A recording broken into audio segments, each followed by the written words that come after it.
Welcome to WMLT News. I'm Sean Miser. And I'm Kelsey Spurlock.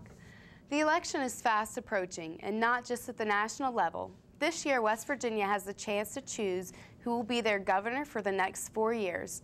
David Burnside spoke with Republican candidate Russ Weeks in Beckley to learn what his goals would be as governor. Former state senator Russ Weeks is challenging Joe Manchin for governor this year. I could not allow this to pass, him getting a free ride back into the governor's mansion, so I filed my papers to run. After a 20-year career in the Navy, Weeks went to work as a carpenter plumber for a West Virginia coal mine before politics took his interest. So I ran, and I defeated the chairman of the Senate Judiciary Committee. Very powerful, had a lot of money and a lot of name recognition. And some say that I made political history when I defeated him. Weeks hopes that if elected, he can bring more change as governor. If we can do something about our tax structure to get businesses coming back to West Virginia, we can grow ourselves out of a lot of the problems that we have. Education. Education is a cornerstone of any economic development plan. I'm going to offer the teachers a package that they will not look at other states to go to, for employment. I'm going to put the Department of Highways back in the business of building and maintaining roads and end these good old boy contracts. I'm going to give the people the option of stopping this downward spiral and coming out of that hole that we've been digging and get back on the right track. David Burnside, WMLT, Beckley. A group of retired Army officers are showing their support for today's veterans. They call themselves the Gathering of Mountain Eagles and invited injured military men and women to experience the wild and wonderful side of West Virginia. Josh Kerbway has more. Veterans from Walter Reed Army Hospital and the Marines Wounded Warrior Battalion came to West Virginia excited for an adventure outside hospital walls. We appreciate it a lot. So Walter Reed kind of get crammed in the city, so it's nice getting out, They began their week-long trip with an evening of music performed by local artists and a dinner provided by Glade Springs Resort. Retired Army officer and one of the event organizers, Forrest Arntz, wants to give back to as many men and women who have served in the United States military. We want to bring them here, show them West Virginia, and have all the people of West Virginia say thanks. With a whole list of activities ranging from a P-51 Mustang to a 9-hole golf tournament, even the West Virginia Marshall game, the Mountain Eagles have decided to hit the whitewater first. Jason Hubbard, a native West Virginian, was anxious to come back to his home state and get back on the river where he was once a guide. Really did good for my heart, to see, people just take in complete strangers, to honor them and do good. One of those strangers was Captain Stephen McKinney. This was his second trip through West Virginia. The first time was as he headed for boot camp. I drove through West Virginia on my way to Fort Bragg a year ago before my deployment, and it reminds me of a good portion of Central Washington as you go up into the Cascades from the Puget Sound region. So obviously the valleys are a lot more windy and deep than some of the ones you see in Western Washington, but it's a very beautiful country. The veterans left West Virginia with scenes of beautiful foliage and also an appreciation for what they can do. John Sabiola, a Marine, said that the adventure in West Virginia gave him a different outlook on life. I'm really happy that they're doing this, and it's a real awesome thing what they're doing, and they're getting us out, and we're getting out to see that, hey, we can do things, and we can do the regular things that we used to. We might not be able to do them fast like we used to, but hey, we're still out there, and we're at least doing something productive.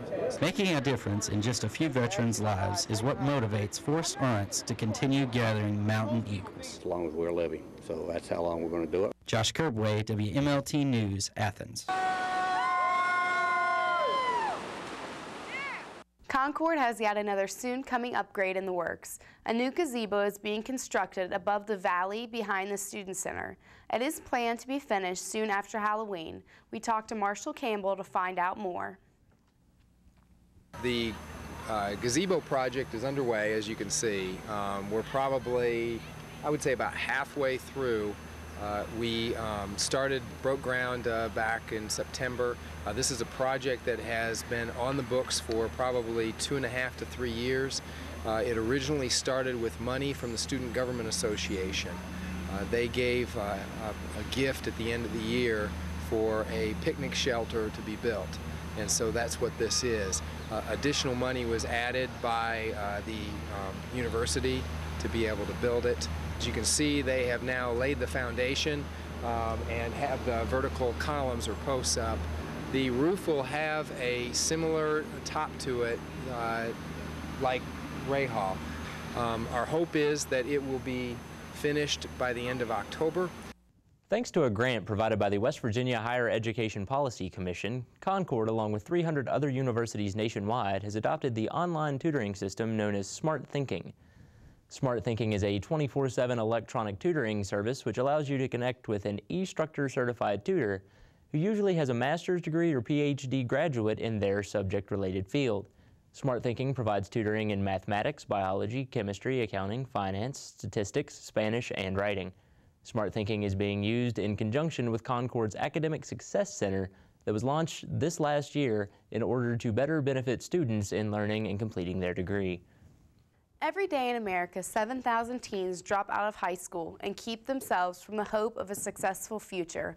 The Mercer area has a series called Keeping Mercer's Promise to identify issues in America's Promise 100 Best Communities for Young People, which included Mercer County in this esteemed group.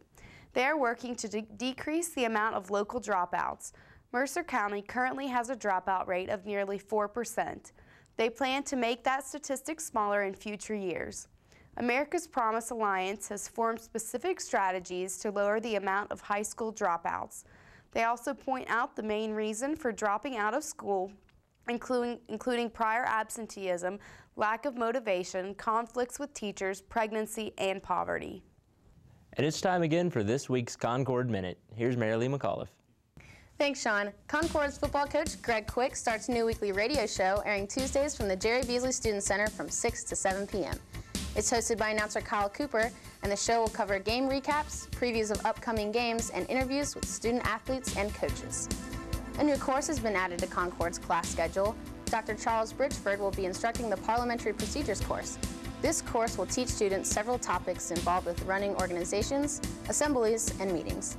There will also be many guest lecturers, including Concord's own Marshall Campbell, Dr. Manzione, and political science professor Dr. James White. Tuesday, October 21st, the Jazz Trio Triple Play will be performing in the Fine Arts Center at 8 p.m. One member, Joel Brown, has been featured on NBC's The Today Show and appeared as a soloist with the Boston Pops Orchestra. Tickets are $5 for adults, $4 for senior citizens, and $2 for non-Concord students. All university staff, faculty, and students are admitted free of charge. That's it for the Concord Minute, brought to you by the Concordian. Back to you, Sean. Thanks, Marilee. And it's time for a break here on WMLT. Stay tuned to hear about a very special month for women. And get the latest update on Concord sports.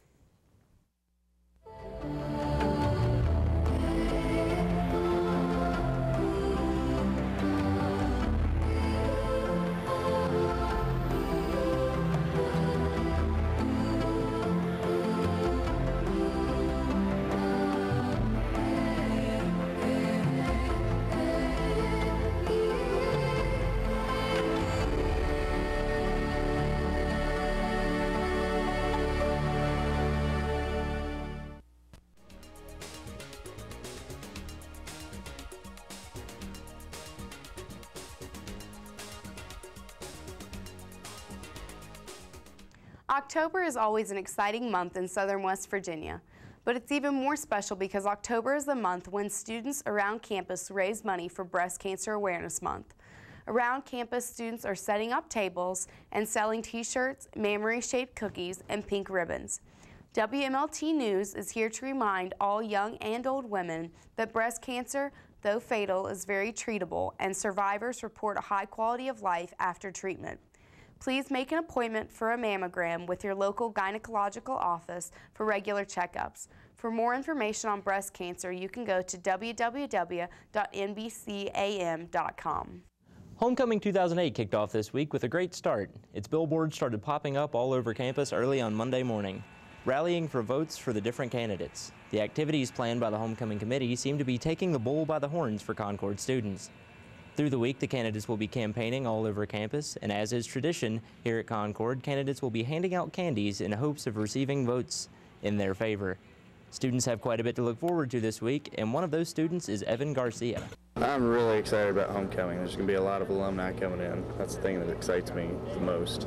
Since we have a lot of alumni coming in, we're getting ready to have a huge get-together, and it's going to be awesome. Events include surfing in the valley, laser tag, henna tattoos, a homecoming picnic, and live music, not to mention tailgating at the game and alumni visiting the campus beautiful. The Lady Mountain Lions women's soccer team got off to a rough start this season, but the tough competition they face early on seems to be paying off in conference play. Sean Meinzer has more on the surging team. The Concord women's soccer team has a new head coach in Carol Bowens, a former player at Concord. How has that experience helped her move into a head coaching position? Nothing much has changed over the years, but as far as Concord's concerned, we've changed a lot.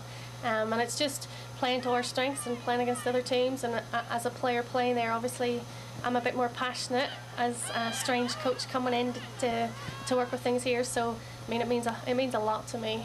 The Lady Mountain Lions are far exceeding expectations with a new young coach and a very young team. I do think that, you know, being the first year, a lot of people looked at it as being a rebuilding year. We lost 6 very, very good players and a lot of big names on campus as far as athletics go. For my first year as a head coach and for us to be a relatively young team, I mean, we've only got 2 seniors and 3 juniors, 24 of a squad. I mean, we're very young.